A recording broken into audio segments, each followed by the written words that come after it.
In the previous example, you saw how we can determine the empirical formula if we can get the count-to-count ratio of atoms in a sample of a compound. Here's another example. Let's say you have a sample of a compound, and that compound happens to contain 5 moles of carbon and 6.65 moles of hydrogen.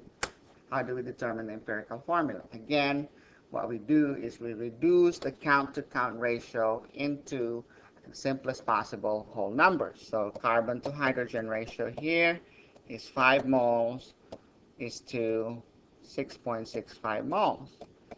Okay, now you might be tempted to convert these to actual numbers by multiplying by Avogadro number, and that's not really necessary because mole is just another way of counting. Okay, so this is already a this is already a count-to-count ratio.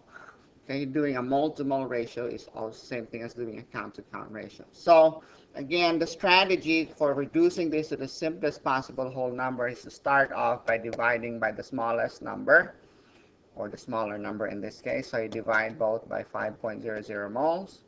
And so what you end up with is 1 here, 1.00. And 6.65 divided by 5 would be 1.33. Now, 0.33 is almost a third of the way between two whole numbers, right? Between 1 and 2. So it's not quite a whole number. It's far from a whole number. So whenever you're faced with this situation, you do not just round it off right away. Okay? Remember that you actually have 3 significant digits here. So you can't just round that to 1, that 1.33. So what you do here is you can do trial and error.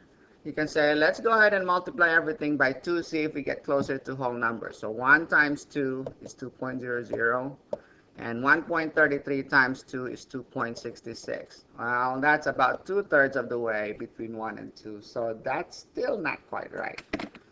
Okay?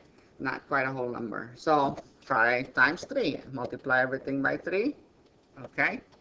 So if we multiply everything by 3, you can say 1 times 3 is 3. 1.33 times 3 would be 3.99. Now that's very close to a whole number. So for practical purposes, within experimental error, you can say that's basically a 4.00, right? So you're looking at then at a carbon to hydrogen ratio of 3:4. So the empirical formula in this case of the compound is C3H4.